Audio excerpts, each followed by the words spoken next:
Hi, I'm Ron Timmermans, one of the many hosts with the Florida Aviation Network. It's a great day to be at Sun and Fun. It's Thursday and another wonderful day at the air show. If you haven't been here yet, I hope you're able to come later in the week, or if you're not able to make it this year, make plans for next year. 2023 Sun and Fun is not that far away, and it's time to start planning for it. So our audience often includes pilots, and let me ask you a question. Have you ever had an emergency or felt the need to declare an emergency or actually declared an emergency while you're flying along? I guess I've been very fortunate, somewhere north of 8,000 hours, and I've never had to declare an emergency. I've never really had one that I would even today consider emergency. So good luck, fine flying, the good Lord watching over me, whatever the reason is, I've been blessed from that standpoint. But I often wonder, if I did declare an emergency, could I get any help from ATC? Well, if you've had that same question, today is your day for the answer, because we have with us today Mr. Dean Brown. He's a controller from the Indy Center, Indianapolis Center, and he's going to talk to us about how pilots and controllers can interact during an emergency and be mutually mutually helpful to each other. So, Dean, it's so good to have you. Thank you very much for coming back here and interviewing with us again today. Just a couple of months ago, you were with us on a plane time where you went through many of these other things as well, but I'm delighted to have you back here, and welcome to Sun and Fun. It's a great place to be in early April, isn't it? It's been absolutely great, and thanks for having me back. So. Good. A little warmer here and less snow than Indianapolis, absolutely. Is it? It's been a late ending winter. Has it been tough for you, huh? Yeah. Well, welcome to sunny Florida, sunny, hot, and humid Florida, and today it looks like we're probably going to get some rain this afternoon, but that'll be refreshing. Maybe it'll cool things down a little bit. Well, Dean, you're a pilot, a CFI, as well as a controller for 31 years. Mm-hmm. Wow, what a record. Congratulations, and thank you for all the good that you do and the help that you give to aviators all around the Indy Center and probably other places as well. But your influence, I'm learning, is beyond the Indy Center with your efforts on making controllers able to better understand what they can do to help pilots in an emergency. So one of these is communicating with ATC. Tell us what you found in your research and what you're trying to purport to other controllers and pilots that can make us all safer. So just a little bit of background about where the research comes from. So you can think of me as something of a low-time instructor. Even though I've been flying for a long time, I'm just not able to get out to the airport every day. But most controllers are not pilots. And that creates a small problem for me being an instructor. My colleagues think I'm going to automatically have the answer for everything because I'm a CFI, and that doesn't mean I have the answer for everything. So when I became a flight instructor, I started doing my own research just to make sure I could help out pilots in an emergency as much as possible, because it was likely I would get asked to help. That kind of blossomed in ways I had not necessarily foreseen. Indy Center asked me a few years ago to put something together for other Indy Center controllers, and then that in turn has now blossomed to a point where I'm doing some national training for controllers about emergencies. So you're reaching out to controllers beyond Indy Center to help spread the knowledge and spread the experience then. Right, but the spin-off, without really intending it, is in order to do the best possible training for controllers about emergencies, I've really had to take a good look at what pilots are going through in a variety of emergencies. And so there's an unintended spin-off of stuff to give to pilots, whether they're talking to controllers or not. So you've got the unique perspective then, not only being a controller and being one successfully for over 30 years, but also a pilot of more than 1,000 hours and an instructor. So you have two great perspectives that you bring to the table here in trying to help with emergencies. Yeah, so when I talk to controllers, I can tell them with a straight face, I'm also a pilot, so I know something about what I'm speaking about. And when I talk to pilots, I can say with a straight face, I know what some of those weird controller people do. Yeah, I can imagine you do. So, for example, on how to communicate with controllers, one thing that a lot of pilots have heard from, say, their flight instructor or from something like AOPA or whatever, is don't be afraid to declare an emergency and don't be afraid to assert your PIC authority if you need that. I can say the same thing, and I do. It maybe carries a little bit more weight because I am a controller. I see. So absolutely, if you need to use or assert your PIC authority, and one of the number one requests that I hear from pilots when I go out and talk to them is a lot of pilots say that controllers talk too much and too fast during some emergencies, and I absolutely endorse the idea that if you have a controller who's talking too much or too fast in an emergency, tell us to slow down, to stand by, or if you need to shut up. Really? And I So will we can absolutely be back that the pilots. assertive. Absolutely, if you need to.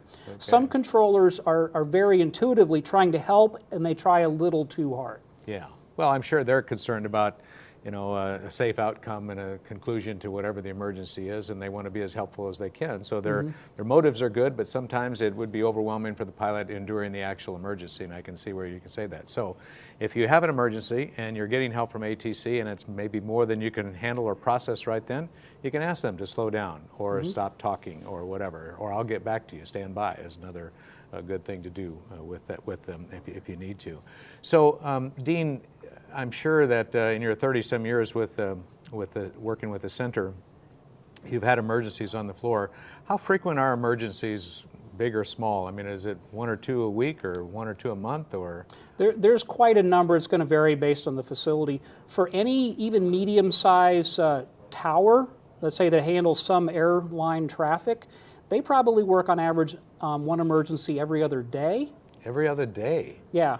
So something like Orlando, it wouldn't surprise me if that's kind of the rate at which they deal with that. Having said that, a lot of those are air carriers with passenger medical emergencies. Certainly, that's understandable. And that's something of a bread and butter among emergencies. But I do think it's instructive for GA pilots, because the air carrier pilots, among other things that lead to the air carrier a very good safety record, is when they have problems with the airplane, they are not hesitant about declaring an emergency if they need to. Now, just because it's an emergency doesn't mean they need to go straight to the airport necessarily, but they do need some special attention, some priority handling.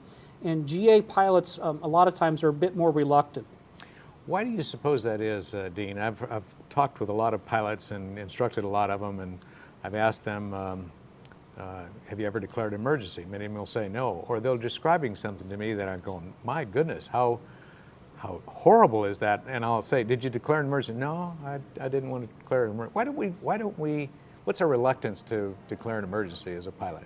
I think part of it is a reluctance to maybe worry about having to deal with paperwork. Some of it, I think, is ego. Ego? Among pilots, really? Oh, yeah. Of course. Of course there is, right? Yeah. But at this point, I'd almost make something of a personal appeal.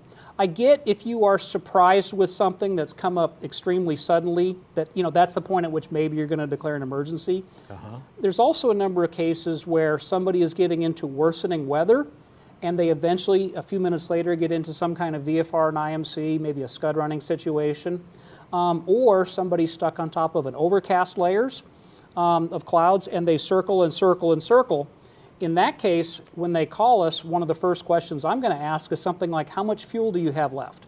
I would much prefer they say something like 2 or 3 hours because they called us early, because now we have options.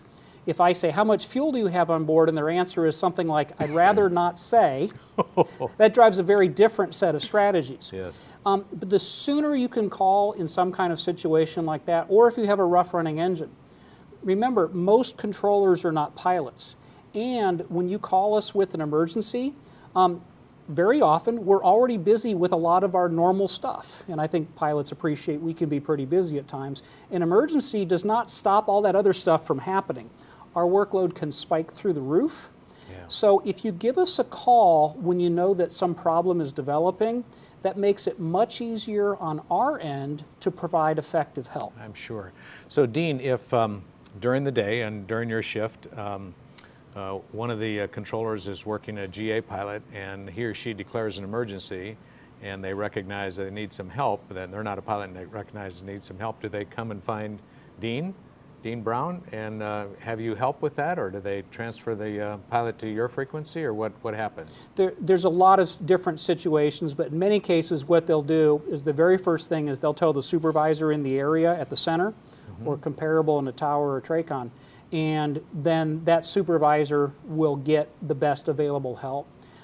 The center, we might have 100 controllers on duty at a given time in several different areas, and it's tough to keep track of who's plugged in, who's maybe on break or in a class, and who's doing what. So for the supervisors at a center, I advocate that they just make a page throughout the whole building for any pilot-rated controllers to come down to whatever area it is that have the problem. So even if you think that I'm somehow like the best expert at Indy Center, I might be plugged in working a busy session. I can't just unplug and walk away. Right. So sometimes you'll get one of my other pilot-rated colleagues who are very good, and they might be the one helping. So that's great. That's great. Do you ever resort to outside help outside of the center via telephone interface or not? If we need to, that's pretty rare. Yeah. That's pretty rare. Very unusual. Ever have any emergencies involving a passenger who has to take over for an incapacitated pilot, or is that really rare? That does happen. And on that one, one of the surprising things that I had not expected when I started doing the research, we tend to think of that as something like the pilot's had a heart attack and now the passenger has to fly, and it's in all the good movies, right? Yeah. Actually, a significant fraction of those is carbon monoxide poisoning. And the pilot happens to be the one who sort of conks out first. So if we get a pilot incapacitation event in a GA airplane, especially if it's something like winter, so there's a good chance they're running the cabin heat, we want to assess, is this passenger, are they flying the plane, or is the autopilot, is the airplane stable, and how are you feeling? We realize you're maybe going to be a little stressed, but if we sense there's any carbon monoxide poisoning, again, we're going to pursue a particular strategy to deal with that. And is all this part of your instruction to the controllers in how to handle an emergency and the like? Do you brief them on that? Yes. Okay, so Yeah. that's part of your education system. Yeah. So you were telling me that the education, or are you calling this program by a specific name, or? So the project I'm working on has some different components. Okay. One of which is a formal program that we have, which is semi-annual recurrent training that all controllers go through. Semi-annual. It's very professionally done. It's run out of FAA headquarters. And that training has different modules. And the last couple of rounds where we have included stuff about emergencies, I've been able to write a lot of the content and outlines for So this those. is not just Indy Center controllers, this is all controllers now that are getting these modules in their recurrent training semi-annually. To some extent, I'm looking to expand it because as good as it is right now, it's been pretty limited so far. I see. So. Okay. Well, that's great. That's great. Well, another of the emergencies I think that many pilots are quite fearful of, it would be right after takeoff, the proverbial engine sputtering and stopping. There's almost no time to react. How, if at all, can we interact with a tower controller if we're at a towered airport and get their help? So assuming it's a towered airport, for that kind of situation, it really is so time critical and you have to assert your PIC authority. By all means, if you're going to turn back, and there's a whole discussion about whether to make the impossible turn. That is a discussion. If you turn back, please tell us immediately that you are turning back. The controller may or may not clear you to land any runway.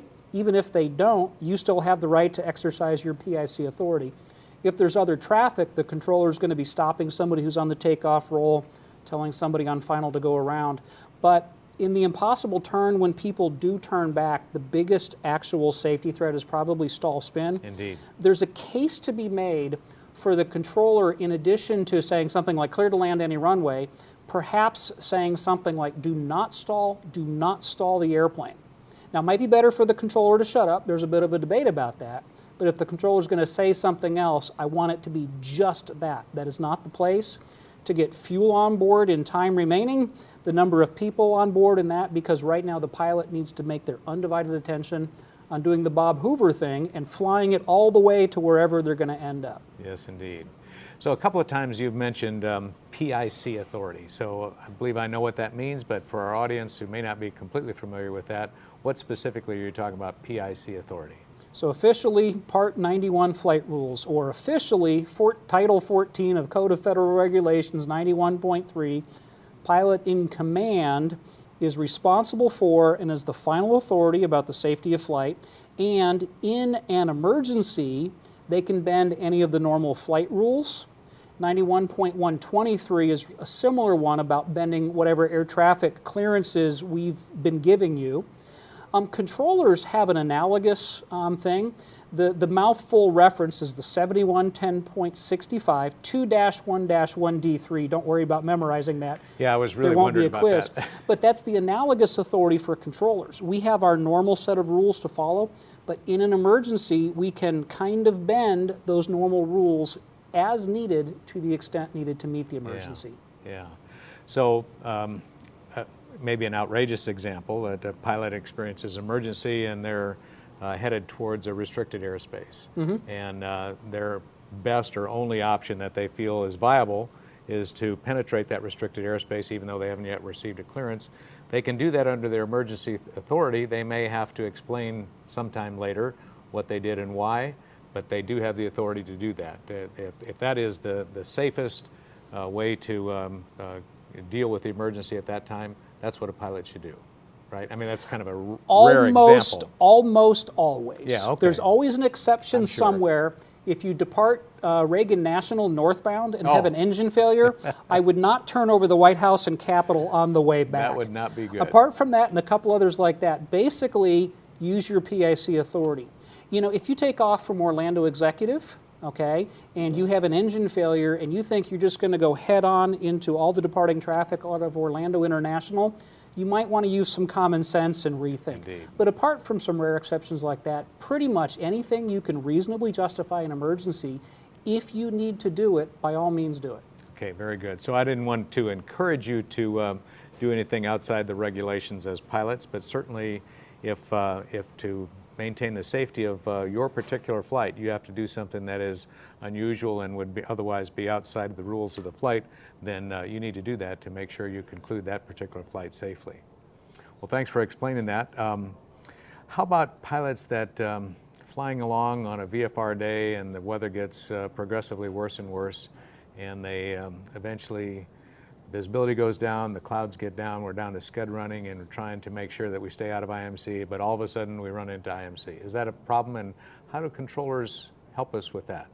Okay, so number one, in most VFR and IMC situations, generally speaking, if you keep the wings level or only a small bank, you'll be fine.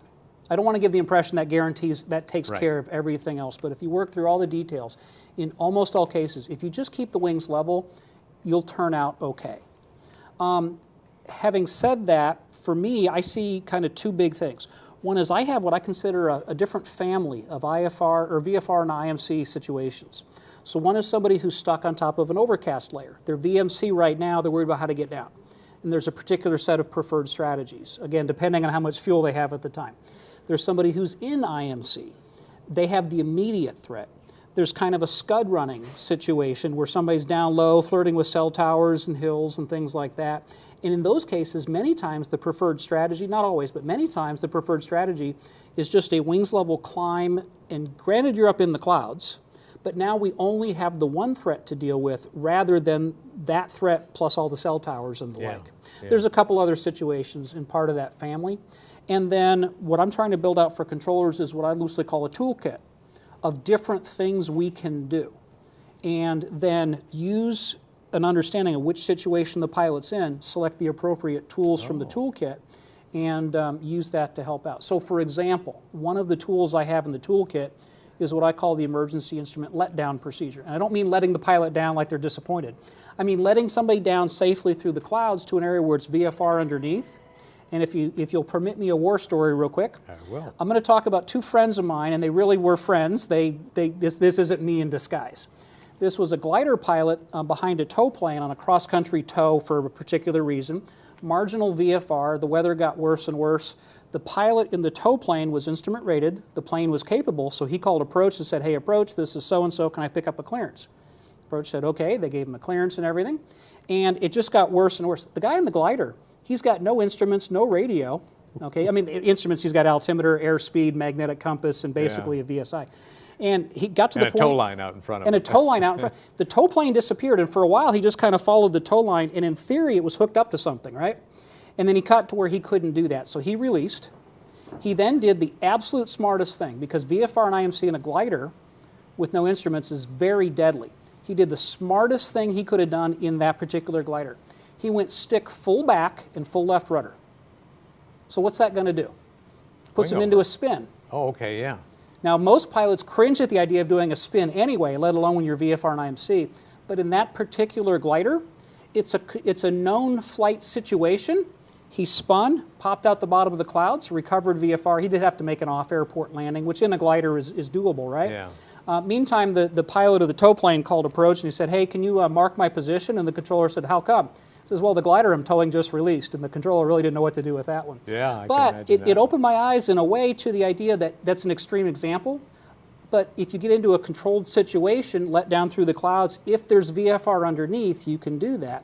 So the letdown procedure is a far more benign way to Get somebody who's stuck on top especially, bring the speed back, gear down. I would leave the flaps up, keep the wings level, bring the power back. They descend down through the clouds with the wings level, pop out underneath, have a good day. Land successfully And land safely. successfully. Wonderful.